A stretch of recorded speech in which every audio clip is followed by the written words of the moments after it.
जय श्री राधा रमण। आज मैं आपको कृष्णा पिंगल संकष्टी चतुर्थी के बारे में बताने जा रही हूँ। आइए सुनते हैं।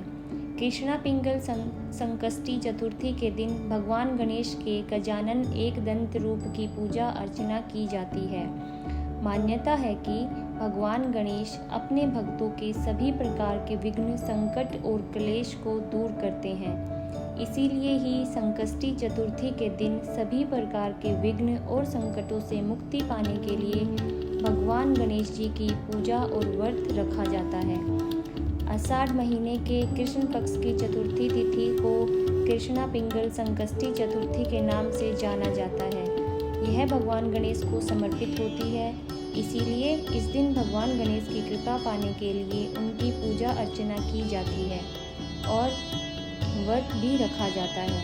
ऐसा माना जाता है कि इस दिन गणपति बप्पा की पूजा करने से व्यक्ति के सभी प्रकार के संकट दूर हो जाते हैं और सुख समृद्धि की प्राप्ति होती है।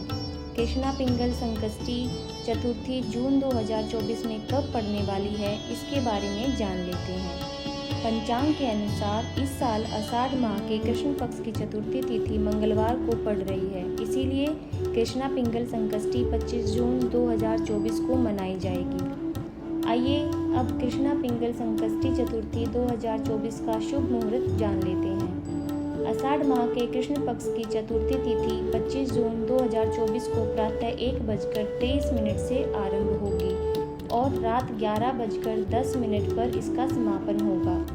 इस दिन भगवान गणेश की पूजा अर्चना करने का शुभ समय सुबह 5:23 से सुबह के 7:08 तक रहेगा और शाम की पूजा का शुभ समय शाम 5:36 से लेकर रात के 8:36 तक रहेगा। अब आपको चंद्रोदय का समय भी बता देती हूँ, क्योंकि चंद्रमा का भी विशेष महत्व होता है।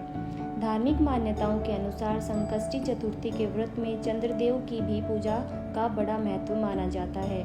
रात के समय चंद्रमा की पूजा अर्चना करने के बाद यह व्रत खोला जाता है। माना जाता है कि चंद्रमा की पूजा न करने से संकष्टी चतुर्थी का व्रत सफल नहीं होता है, क्योंकि गणेश जी ने चंद्रदेव को वरदान दिया था। संकष्टी चतुर्थी के दिन चंद्रोदय रात 11:27 पर होगा। संकष्टी चतुर्थी के दिन सुबह स्नान करने के बाद सूर्य देव को जल चढ़ाना चाहिए। इसके बाद घर के मंदिर की साफ सफाई करके गंगा जल छिड़कना चाहिए। ऐसा करने से मंदिर में शुद्धता आती है। अब एक चौकी पर लाल कपड़ा बिछाकर भगवान गणेश की प्रतिमा को विराजित करना चाहिए। उन्हें दुर्वा, घास और तिलक अर्पित करना चाहिए। इसके बाद देसी घी का दीपक जलाकर संकष्टी चतुर्थी की कथा व आरती करनी चाहिए। मंत्रों का पाठ और गणेश चालीसा का पाठ भी करना चाहिए। गणपति बप्पा को मोदक सबसे ज़्यादा पसंद है, इसीलिए मोदक का भोग अवश्य लगाएं। इसके अलावा लड्डू, फल और अन्य मिठाइयों का भोग भी लगाना चाहिए। अब अपने जीवन में सुख शांति के लिए प्रभु से विनती करें और अंत में सभी लोगों में प्रसाद को बांट दें और अपनी श्रद्धा के अनुसार दान भी देना चाहिए। आइए अब संकष्टी चतुर्थी के दिन पढ़ी जाने वाली कथा सुनते हैं। मेरे साथ मिलकर बोलिए, पार्वती नंदन श्री गणेश की जय। एक समय की बात है कि विष्णु भगवान का विवाह लक्ष्मी के साथ निश्चित हो गया। विवाह की तैयारी होने लगी। सभी देवताओं को निमंत्रण भेजे गए, परंतु गणेश जी को निमंत्रण नहीं दिया गया। कारण जो भी रहा हो, अब भगवान विष्णु की बारात जाने का समय आ गया। सभी देवता अपनी पत्नियों के साथ विवाह समारोह में आए। उन सब ने देखा कि गणेश जी कहीं दिखाई नहीं दे रहे हैं। तब वे आपस में बात करने लगे कि क्या गणेश जी को न्योता नहीं दिया गया है या स्वयं गणेश जी ही नहीं आए हैं। सभी को इस बात पर आश्चर्य होने लगा। तभी सबने विचार किया कि क्यों न इसका कारण विष्णु भगवान से ही पूछ लिया जाए। विष्णु भगवान से पूछने पर उन्होंने कहा कि हमने गणेश जी के पिता भोलेनाथ महादेव को न्योता भेजा है। यदि गणेश जी अपने पिता के साथ आना चाहते हैं तो आ सकते हैं। अलग से न्योता देने की कोई आवश्यकता भी नहीं है। दूसरी बात यह है कि उनको 1.25 मन मूंग, 1.25 मन चावल, 1.25 मन घी और 1.25 मन लड्डू का भोग भोजन दिन भर में चाहिए होता है। यदि गणेश जी नहीं आएंगे तो कोई बात नहीं, दूसरे के घर जाकर इतना सारा खाना पीना अच्छा थोड़ी लगता है। इतनी बातचीत हो ही रही थी कि किसी ने सुझाव दिया, यदि गणेश जी आ भी जाएं तो उनको द्वारपाल बनाकर बिठा देंगे कि आप घर की देखभाल कीजिए। आप तो वैसे भी चूहे पर बैठकर धीरे धीरे चलोगे तो बारात में बहुत पीछे रह जाओगे। यह सुझाव भी सबको पसंद आ गया तो विष्णु भगवान ने भी अपनी सहमति दे दी। होना क्या था कि इतने में गणेश जी वहां पहुंच गए और उन्हें समझा बुझाकर घर की रखवाली करने के लिए बिठा दिया गया। बारात चल दी। तब नारद जी ने देखा कि गणेश जी तो दरवाजे पर ही बैठे हुए हैं, तो वे गणेश जी के पास गए और रुकने का कारण पूछा। गणेश जी कहने लगे कि विष्णु भगवान ने मेरा बहुत अपमान किया है।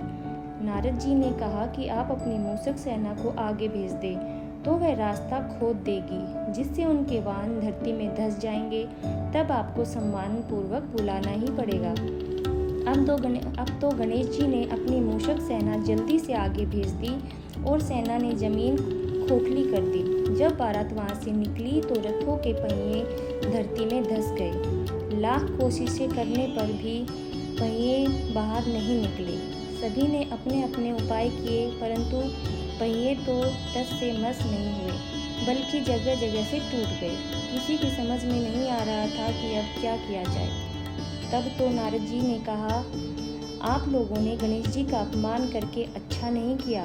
यदि उन्हें मनाकर लाया जाए तो आपका कार्य सिद्ध हो सकता है और यह संकट टल सकता है। भगवान शंकर ने अपने दूत नंदी को भेजा और वे गणेश जी को लेकर आए।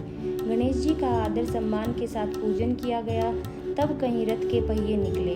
अब रथ के पहिए निकल तो गए, परंतु वे टूट फूट गए, तो अब उन्हें सुधारे कौन। पास के खेत में एक खाती काम कर रहा था, उसे बुलाया गया। खाती अपना कार्य करने के पहले श्री गणेशाय नमः कहकर गणेश जी की वंदना मन ही मन करने लगा। देखते ही देखते खाती ने सभी पहियों को ठीक कर दिया। वह खाती कहने लगा कि हे देवताओं, आपने सर्वप्रथम गणेश जी को नहीं मनाया होगा और ना ही उनकी पूजन की होगी, इसीलिए तो आपके साथ यह संकट आया है। हम तो मूर्ख अज्ञानी हैं, फिर भी पहले गणेश जी को पूजते हैं, उनका ध्यान करते हैं। आप लोग तो देवतागण हैं, फिर भी आप गणेश जी को कैसे भूल गए। अब आप लोग भगवान श्री गणेशाय की जय बोलकर जाएं तो आपके सब काम बन जाएंगे और कोई संकट भी नहीं आएगा। ऐसा कहते हुए बारात वहाँ से चल दी और विष्णु भगवान का लक्ष्मी के साथ विवाह संपन्न करा के सभी सकुशल घर लौट आए। हे गणेश जी महाराज, जैसे आपने विष्णु भगवान का काम सिद्ध किया, ऐसे ही सबके कार्य सिद्ध कीजिएगा। प्रेम पूर्वक बोलिए गजानन भगवान की जय। राधे राधे।